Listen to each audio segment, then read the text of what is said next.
안녕하세요. 김태훈의 현명한 투자자 방송 시작하겠습니다. 오늘은 레몽레인에 대해서 말씀을 드리겠는데요. 레몽레인이 드디어 이 문제가 된 뮤직 스튜디오 위에 컴투스나 컴투스 홀딩스와의 관계를 이제 끊어냈습니다. 이 말뜻은 레몽레인 창업주인 김동래 대표가 콜옵션을 행사해서 뮤직 스튜디오가 갖고 있던 레몽레인 최대주 지분을 다시 찾아왔습니다. 이제 이 레몽레인은 이 독자적인 경영을 할 수 있는 기본적인 여건을 갖추게 되면서 드라마 제작사로서의 새로운 그 입지를 강화할 수 있게 된 그런 그 지분 정리가 이루어졌습니다. 그 레몽레인은 여러분도 아시다시피 이 드라마 제작사로 유명해진 회사입니다. 나름대로 이제 경쟁력 있는 드라마들을 많이 제작해 왔었고, 또 지금 예전에 만들었던 이 드라마들 보면 대부분 뭐 그 신병이나 이런 재벌집 막내 아들 이름만 되면 알만한 드라마들을 만들어 왔던 그런 회사입니다. 그리고 올해도 작년 연말에 방영했던 마에스트라, 이게 한 6% 정도에서 시청률 6%에서 이제 끝나긴 했지만 그래도 나름대로 뭐 선방을 했다는 소리 듣고 있고 TVN에서 방영한 드라마입니다. 그리고 올 연초에 미녀와 순정남이라는 드라마와 돌아온 고나석 권백이라는 드라마가 방영될 예정이고, 그리고 또 이 스튜디오 드래곤하고 공동 제작을 하는 텐트폴 직필이라는 미스터리 무협 사극도 준비하고 있습니다. 여기다가 이제 그 하반기 쪽에 이제 공개를 할 이제 지옥사원이라는 블랙 코미디 드라마인데 이건 텐트폴 작품이고, 그리고 그 신들의 정원이라는 정통 서사극이라는데 이것도 텐트폴 작품입니다. 그만큼 올해 2024년에 대작 드라마를 이제 많이 이제 제작을 해서 방송을 할 거고요. 그렇기 때문에 제작 편수가 늘어나기 때문에 올해 실적이 좋아질 가능성이 높습니다. 이거는 드라마 제작사의 기본적인 사업 구조가 그렇게 돼 있는 것이죠. 작년 3분기까지 드라마 제작을 보시면 전체 컨텐츠 제작, 즉 드라마 제작이 86.69%의 매출을 달성시켰고, 저작물이나 각종 투자에서 한 12.96% 정도의 매출을 발생시켰습니다.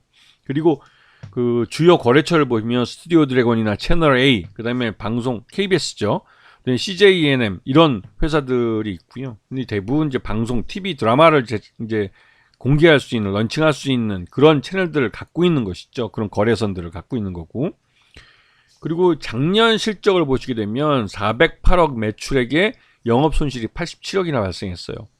이 영업 손실이 더 확대된 것이라 좀 걱정되긴 하는데, 이렇게 늘어난 이유가 나름대로 이제 올해 2024년에 투자하기 위해서, 그러니까 그 작년에는 아싸리 실적이 나빠졌기 때문에 작년은 포기하는 해입니다. 그럴 경우에는 올해 그 이런 드라마, 양질의 드라마를 만들 때 들어가는 기획이나 이런 비용들을 땡겨가지고 작년 그 이 실적에다 포함시켜 버리는 거죠. 그렇게 되면 올해 실적은 확실히 작년보단 좋아지게 됩니다. 회계적으로 상장사들이 이런 수법을 많이 쓰는데요.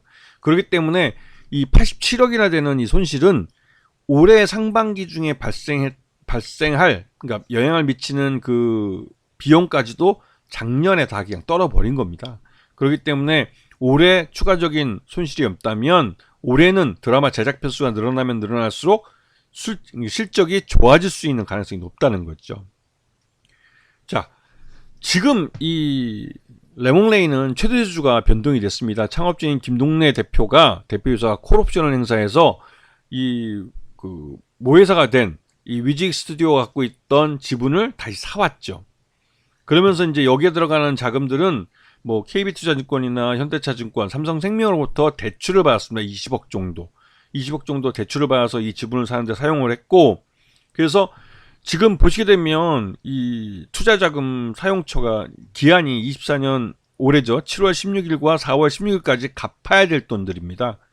그렇기 때문에 이에 대해서 그 어느 정도 이 대비를 해야 되고, 그러기 위해서는 주가가 올라야 되는 거죠.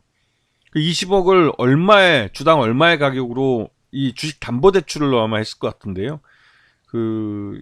뭐 그건 나중엔 뭐 알아볼 수가 있겠죠. 다른 방법으로 해도 공개를 할 가능성이 있긴 한데 일반적으로 공개를 하진 않습니다. 하여튼 이 주식수를 대략적으로 뭐 역산을 해서 얼마에 이 주식 주당 얼마에 샀다 이런 걸 추정해 볼 수가 있는데요. 이제 그런 것처럼 이 회사의 레몽레인의 경영권을 김동래 대표이사가 받아왔다는 점에서 이제 이 부실한 계속 적자를 보고 있는 이런 뮤직 스튜디오하고 그 위에 그 업체들과의 관계를 과감하게 끊어갈 수 있고 드라마 제작사로서의 자기 정체성을 갖고 사업을 독자적으로 할 수 있는 그런 기반을 만든 거죠. 그런 측면에서 레몽레인은 새로운 사업 재편을 할 수 있는 좋은 호기를 맞은 겁니다. 그래서 지금 보시게 되면 뮤직 스튜디오하고 컴투스하고 컴투스 홀딩스가 이게 위에 예전에는 그 옥상옥 구조를 갖고 있었는데 이 업체들이 대부분 다 적자였습니다. 문제가 많은 거죠. 그래서 레몽레인도 이 뮤직 스튜디오나 컴투스나 컴투스 홀딩스를 갖고 이쪽 IP를 이용해서 뭐 드라마를 만든다 말은 했지만 실질적으로 그렇게 만든 건 없는 것 같고 뮤직 스튜디오하고의 관계 이건 뭐 드라마 제작에 있어서 특수 뭐 효과나 이런 것들을 이용해서 이제 뮤직 스튜디오와 어떤 관계를 맺을 수 있다라고 했겠지만 이런 게 시너지가 별로 없었던 것 같아요. 그래서 이 특수 관계를 이제 소멸을 시켰습니다. 그래서 레몽레인은 레몽레인 이것만 갖고 따로 이제 독립을 한 거죠. 여기랑은 이제 일반 주주 관계로 남아있는 지분에 대해서만 주요 주주로 남아있을 뿐이지 경영권은 레몽레인 사장에게 완전히 넘어왔습니다.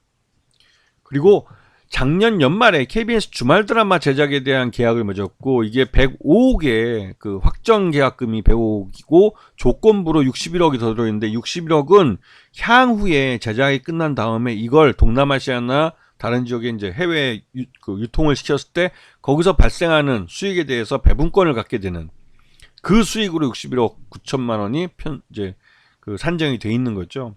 그래서 이 KBS 주말 드라마에 대해서는 이제 레몽레인이 몇 편을 이제 제작할 수 있는 그 권리를 갖게 된 거죠. 그리고 여기서 IP도 갖게 된 거기 때문에 이 레몽레인에게는 굉장히 유리할 수 있는 그러면 드라마 제작을 그 계약을 한 겁니다. 자, 그래서 작년 연말에 계속 주가가 흘러내린 이후에 이건 실적도 이제 80억씩 적자가 났기 때문에 당연히 주가가 흘러내리는 건 맞는 것 같고요.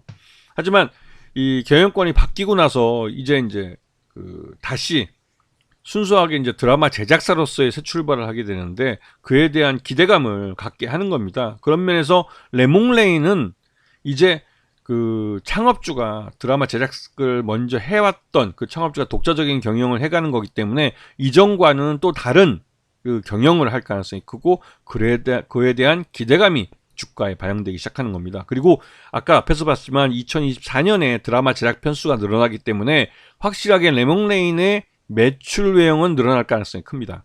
근데 그 매출 외형을 늘어나는 것만큼 이 영업이익과 당기순이익을 흑자로 전환시킬 수 있느냐, 이거는 분기마다 실적을 확인해 보셔야 되는데 이제 그런 기대감이 좀 커진 거죠. 왜냐면 아까 보시면 연말에 KBS랑 계약을 맺었고 이 계약 맺은 것에 따라서 이제 그 KBS 주말 드라마를 기획하고 납품을 하게 되기 때문에 그에 대한 그 수익이 앞으로 이제 발생을 해 갈 겁니다.